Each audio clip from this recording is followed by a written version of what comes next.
Hey, hey, hey, and welcome on in to Patrick Party Pregame here from the campus of Auburn University as we get ready to count you down to kickoff for the 88th Iron Bowl. It's our final Patrick Party Pregame of the season as we get ready for this historic matchup to play out once again.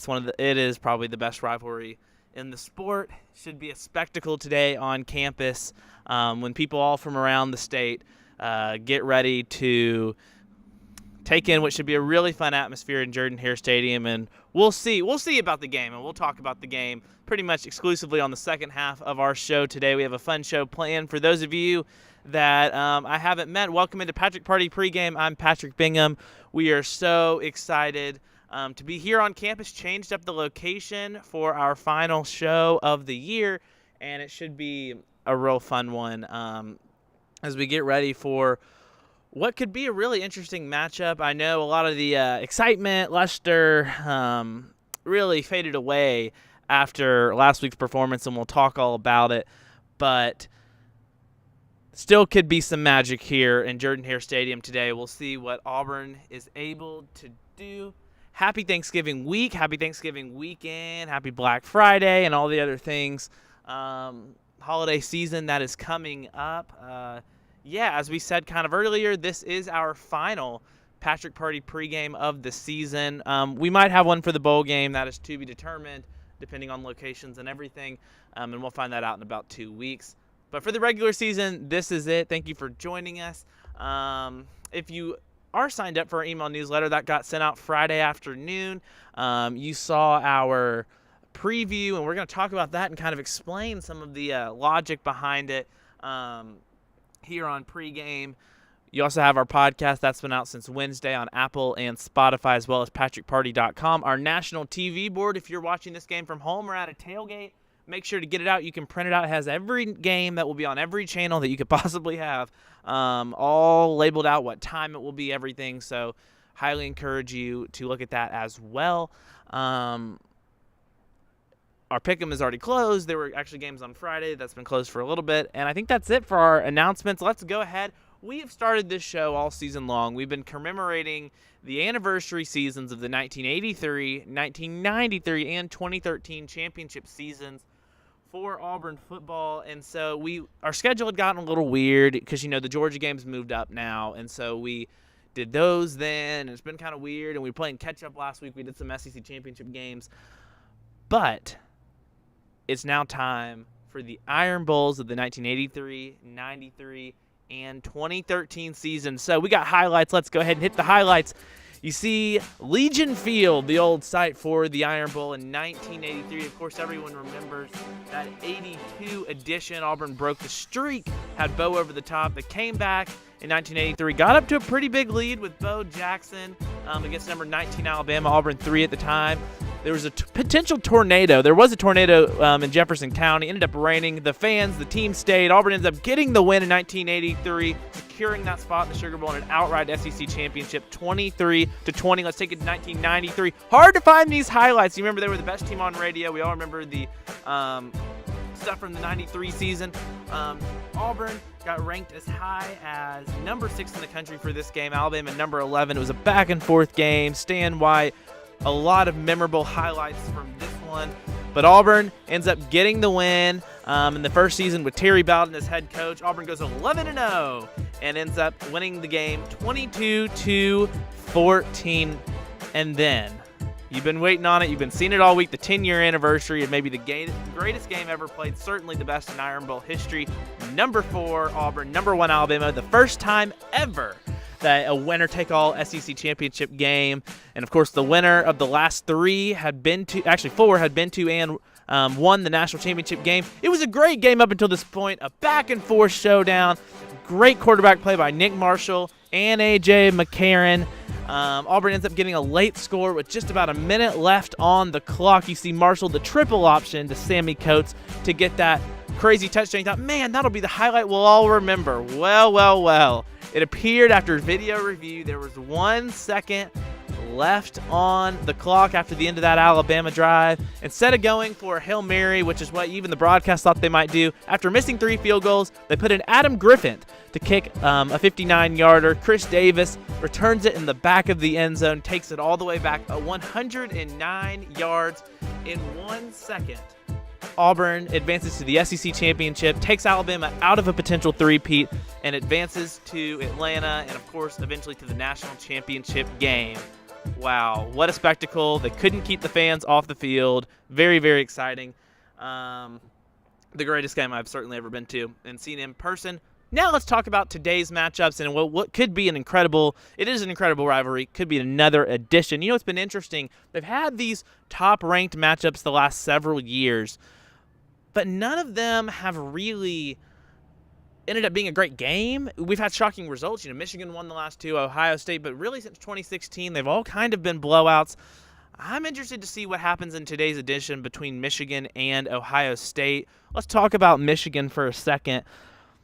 You know, we've all talked. We extensively covered last week the saga of Harbaugh sitting out the rest of the regular season. I guess he would be back for that Big Ten championship game if they were to win. Winner of this does advance to the Big Ten championship game to play Iowa with a likely spot on the playoff on the line. This is really like a playoff quarterfinal. And it's interesting because, you know, next year, if this were to happen, one of these teams, they would both still be in the playoff. It would just be for seeding.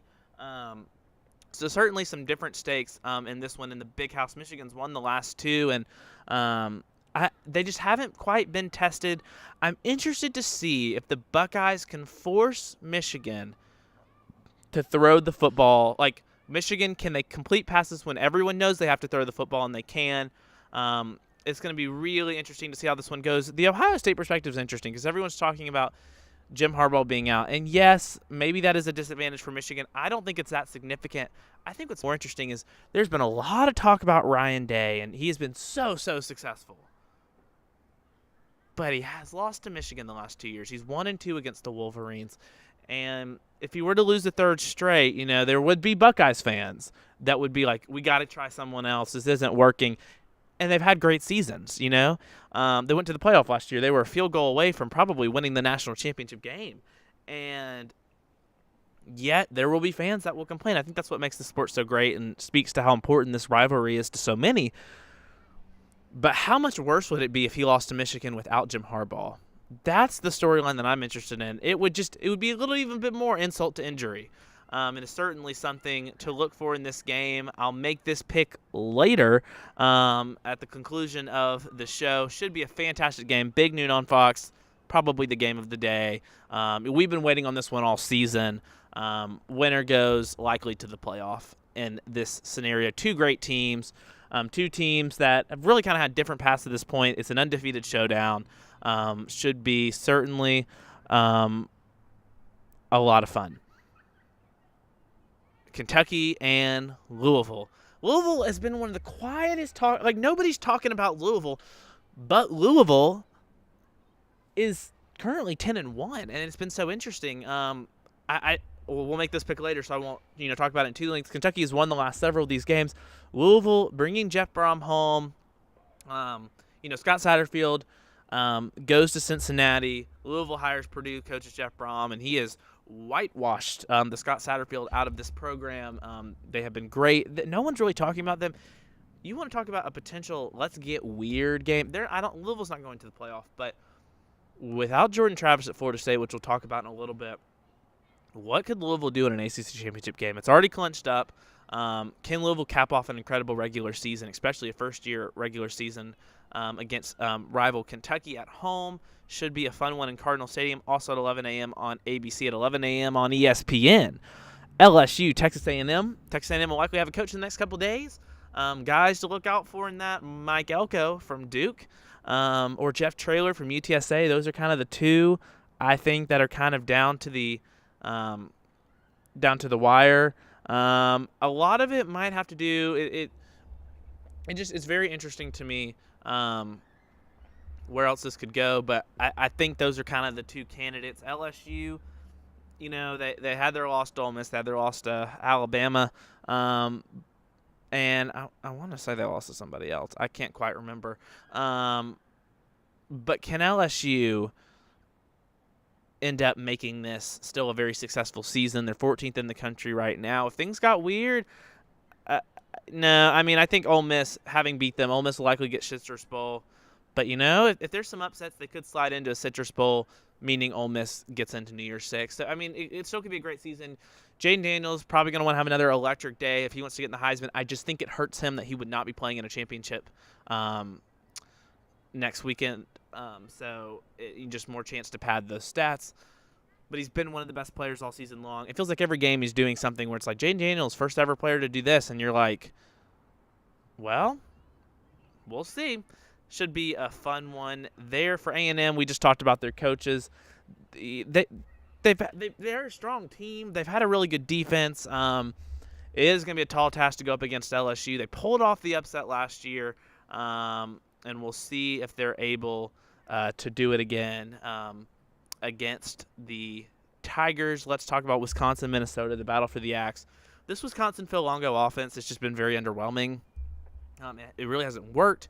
I think it's fair to question if the personnel was really ever going to let it work. Phil Longo, if you don't know, was North Carolina's just not air raid but almost air raid kind of offense, which is not what we thought about Wisconsin. I said one of the most interesting teams to watch for this year will be Wisconsin and how that transition goes from your classic corn-fed offensive lineman, big running back, fullback kind of Wisconsin offense. You think Barry Alvarez kind of team, to this Phil Longo, air it out kind of team. And the transition's been weird. As I've said, it wasn't for this year. It's for next year and the years to come when Big Ten West goes away and they have to play a different style of ball against these Pac-12 and just this new kind of Big Ten team because, now it's the best two go in this one. Yeah, I mean, if this were the format next year, I think we would have Michigan, Ohio State in consecutive weeks.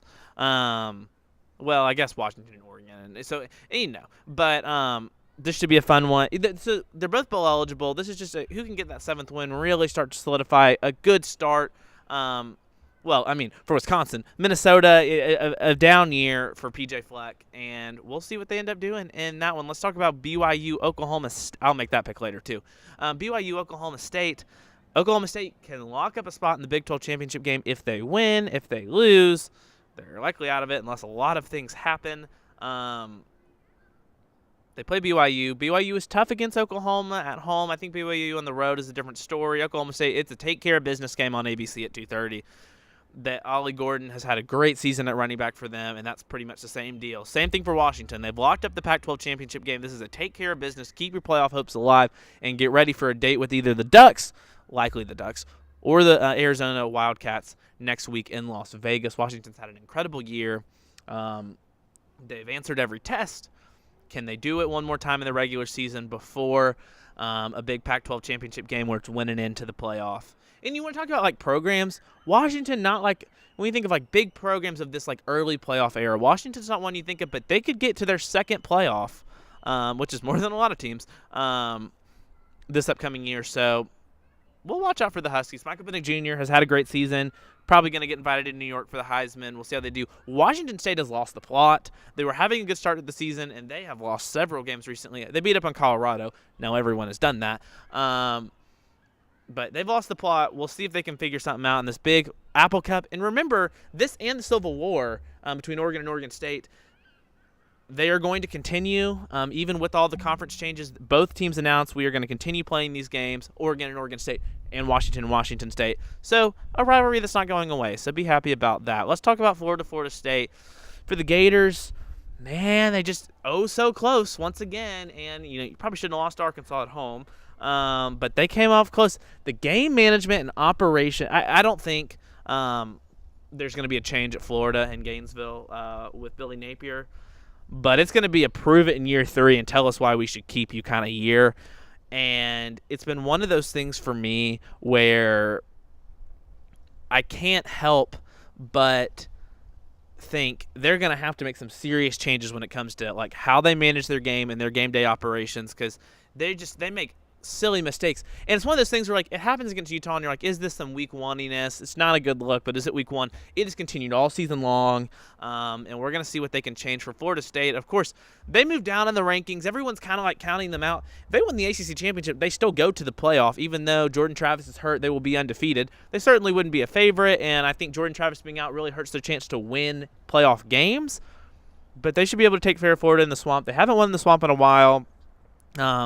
They've had a strong defense as well, and I'm interested to see what Florida State can do. They got a fun test, as we were talking about, with Louisville next weekend in the ACC championship game. Let's talk about Clemson, South Carolina. South Carolina pulled off that upset last year, beat Clemson. You know Dabo Swinney is going to have Clemson riled up to play that underdog factor. We got to prove it. We got to take this back.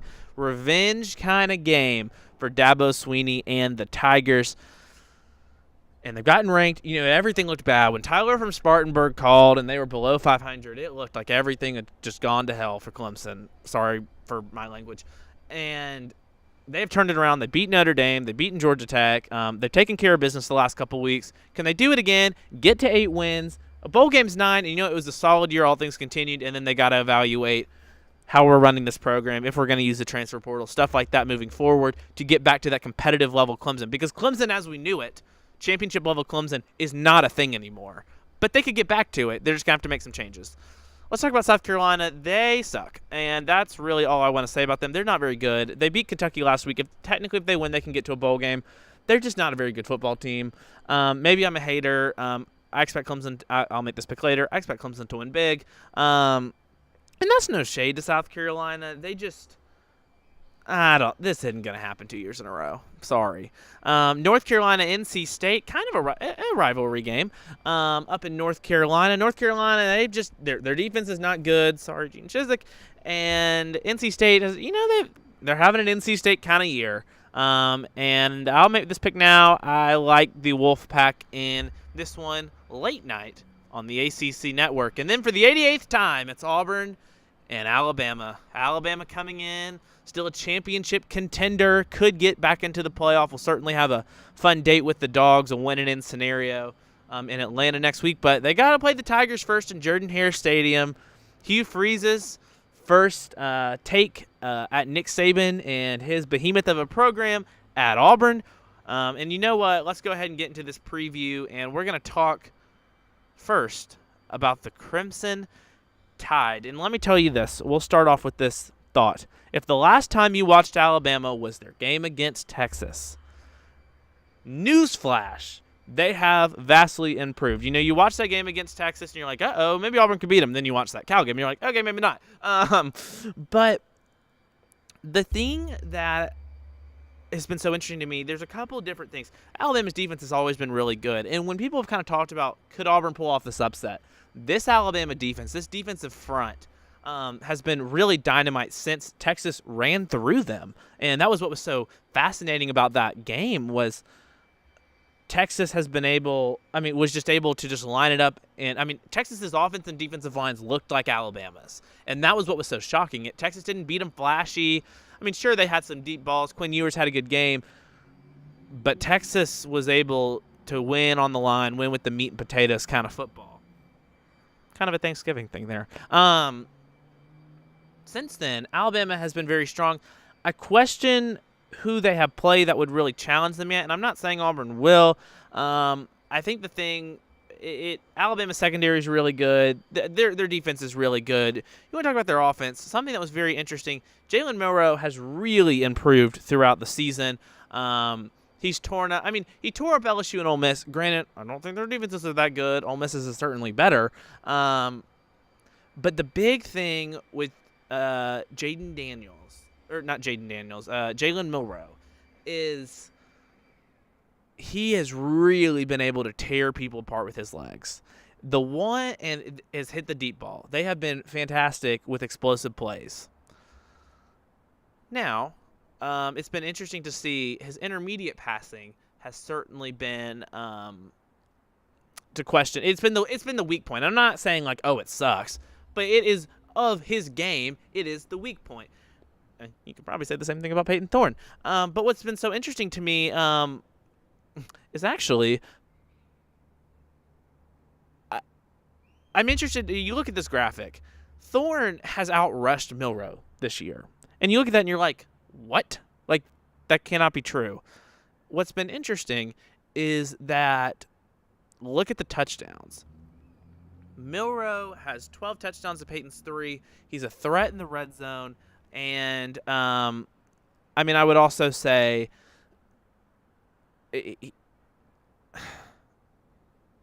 I would say his running's probably more efficient.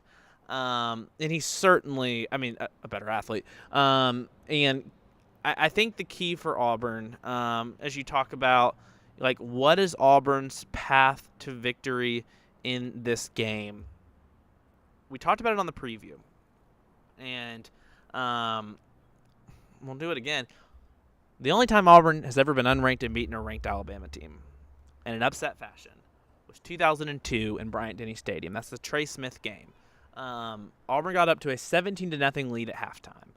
And I'm not saying Auburn's going to, A, be able to do that, B, do that, or C, needs necessarily to do that on Saturday, today. But the start is so important. If I told you the first, I heard this said this week, and I think it's very accurate. If I said the first 4 drives for Auburn's offense were punt, turnover, punt, what do you think the final score of this Iron Bowl is going to be? A lot to a little, favoring the Tide. If Auburn can get off to a strong start, and if you think about it, in all 3 Iron Bowls since that Auburn's won at home recently, 13, 17, and 2019, Auburn's scored early in the game. You remember 13? We showed that highlight. Nick Marshall, on the second drive of the game, had a run into the end zone, a long run into the end zone. 17, maybe one of Malzahn's best play calls ever, other than his idea to put a man back against Alabama. The jump pass from Carry-On to Nate Craig Myers early in that game. 19, there was a bazillion scores in that game, but the same kind of 2013-esque run, same end zone, same corner, Bo Nix a rushing touchdown to get the game started. I think if Auburn wants, and I'm not saying the quarterback has to run, even though that would be shades of those other games, it's going to take a hot start for this offense. You got to shake off what you did last week, obviously. We haven't even mentioned last week yet, but we did a lot on the podcast, so you can go back and kind of refer to it there. Obviously, it has to be better than New Mexico State. No upset happens, assuming that Auburn plays like that. That is an understood, right? But I think something that could be so interesting in this one, the start is crucial. A stat I read this week is that Alabama has won 53 of their last 54 games in which they have scored on their opening possession. Again, how important is that start for this one? And defensively against Alabama, and what Ron Roberts, and you want to talk about all season long, this defense has improved. Ron Roberts has done a fabulous job this season getting this defense, even with some weird injuries and just like ways of mixing and matching people around. And freshmen have stood up, but this defense is time and again, it's been bend, don't break. And oh my goodness, how important is it going to be to run a bend, don't break kind of defense against Alabama? Eliminating the big play is going to be crucial in this one for Auburn. And I think it's going to come down to, object number 1, what does Auburn have to do to beat Alabama? Defensively, they have to stop Alabama's from running the ball. If Alabama can run the ball, it opens everything up. And that's Milroe running the ball. That's the running backs running the ball. Auburn's got to win that line of scrimmage battle and be able to stop the run and get home on Milroe. Now, if Auburn's getting home on Milroe, you are leaning on your secondary to not give up the big play. And that is where I think this game, if Alabama can run the ball, they will win the game. If Auburn can stop the run, a lot of it's going to come down to what can this secondary do.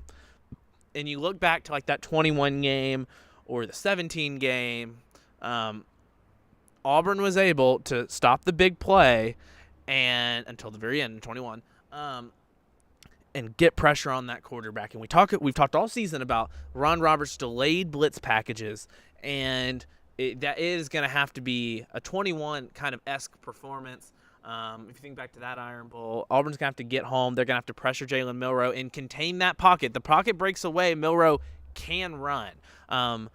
And he has been effective on his legs. I saw him die. And now LSU's defense sucks. But he diced up LSU. And I just – that is going to be so crucial and keys to success for this defense. On the offensive side, Thorne – It's been interesting because I think we've made the comparison, and people have, and I've talked about it. Like, Thorne seems the situation has seemed a lot like Jarrett Stidham, and we said that a lot going into the offseason. He has not played like Jarrett Stidham, I know. It's going to take a Jarrett Stidham kind of performance. And again, the last several games, what has been so interesting, even he had only 4 incompletions and did not. There was no big, back-breaking interception against New Mexico State. And a lot of those passing stats, if you look, are somewhat similar. I think it's going to come a lot down to the wide receivers in this one. And I think that's what Alabama's going to do, is they're going to have that same approach as Auburn's defense, at least I would think. Let's stop Peyton Thorne from running because he's been a threat this season. We just talked about it. Let's stop Jarquez from running. And let's dare Auburn to throw the football with those receivers, with those tight ends. And we're going to lean on our secondary. And I think it's going to work. But it's going to come down to this game in the air. And it's not all Thorne. A lot of it is, can these receivers get open? Are the drops going to be a problem again? Even in the win streak, there have been drops. There have been weird things. And I've said Auburn's offense is at their best when he's passing it around and you don't know who they're going to throw to because there's not really a number one. It's a team effort. And, of course, the offensive line's going to have to play better. But, again, for all the, who's going to do what and who's going to do what, I think so much of this game is going to come down to the line of scrimmage. And I think the team, if Auburn's offensive line's able to win and they're able to run the ball and they're able to get Jarquez going, something they were not able to do. They did not run the ball a lot, even at all, against New Mexico State. They got a chance if they can run the ball. It opens up their offense. Same thing for Alabama. I think the team that's able to run the ball will win this game. And, yes, I think there has to be big plays. Auburn, this offense, they're going to need help on the defense. That streak of 18 straight games of the turnover ended last week. Certainly, they're going to something weird's going to have to happen. The defense is really going to have to step up. And the offense is going to need a big play, That's kind of what Freeze is known for. We've talked about Hugh Freeze, and a lot has been made of him and the historic loss last week and everything else. He was brought in to win this game. And what can he do against the best? And, yes, there's a talent mismatch. And, yes, Auburn should not win this game. But you got a home Iron Bowl. In theory, you have a chance. What can you scheme up? What plays does he have up his sleeve in order to try and pull this one off? If Auburn can get off to a hot start, they'll have the environment behind them. And it's just going to be – and no one likes this feeling if you're an Auburn fan, but it's going to be hang on and we'll see what happens. And a lot's been said this week about will Auburn consistently be able to get it for the not as big games? Obviously we saw what happened last week. But Hugh Freeze's teams have been able to get up for big games. What do they have dialed up? It's certainly going to be very interesting. It's a tall task in year one to beat this team, but you got them at home. Let's get weird. All to say, this game is either going to probably be a down to the finish, a fourth quarter winner, or Alabama wins by multiple scores. If Alabama gets up early, if Alabama gets up by 10 or more, there is no shot this team's coming back, barring a big defensive play or something. And so I think that's where I stand on this. We will make our pick for this game inside the stadium right before kickoff. We're going to count you down to kickoff. We will be on our social media channels. We're going to pick all the other games here on pregame. We will make our pick exclusively in Jordan-Hare Stadium right behind me. Let's get into Bingham's Bets one final time here. Bingham's Bets. Here we go for the 2023 season. Now, remember, a lot of good games already happened, and so we are just doing the Saturday games, obviously, because they're the only ones left. And we got one more game with our lovely iPad. Here we go. Michigan's a 3.5-point favorite at home. Not to reveal my pick, but I like Ohio State in the spread. Louisville, a 7.5-point favorite at home against Kentucky. Cardinals in the spread. LSU, an 11-point favorite at home. Tigers in the spread. Connecticut is a 1.5-point favorite against UMass. I think UMass is better. Shout out Tyson Pumachan from week 1. I like, we'll take UMass outright in that one. Let's continue to see. Utah is a 21-point favorite against Colorado. I will take the Buffaloes. Alabama is currently a 13-point favorite. It was 14.5. It has moved to 13. We'll reveal that pick later. Arizona, a 10.5-point favorite against Arizona State. Man, everybody for Arizona State shirt. I think they literally have 4 offensive linemen. That's not a joke. Wildcats in the spread in that one. Oh, what else? Apple Cup, 15.5-point favorite, Washington. Sure, we'll let them cover. Georgia, 24-point favorite. Yeah, probably Georgia. In the spread.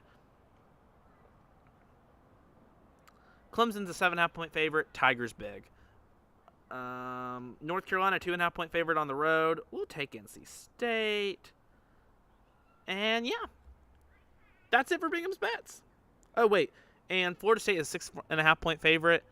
Let's take Florida, but I will take Florida State outright. Reveal that pick, too. Well, that's been it from our show here. Thanks for joining us all season long. It has been so much fun to do Patrick Party pregame every single week of the season, except for the bye week. Shout out the bye week. It's been a lot of fun. For those of you that have read our coverage game by game all season long, really am thankful for that. It has been a fun ride here, Patrick Party pregame in this 2023 season and all the pregames we've done before. Of course, we'll make our final regular season picks in Jordan-Hare Stadium behind us. We'll pick all the other games before that shortly. But thank you so much for following along. It's been a lot of fun to cover this team. All the fun locations we've gotten to go to in College Station and Baton Rouge and Nashville. We've been in Auburn all the other weeks. It's been one of my more favorite football seasons, not even necessarily because of the results, but just the way I've gotten to all the opportunities have been really cool. So thank you for joining us all season long here on Patrick Party pregame.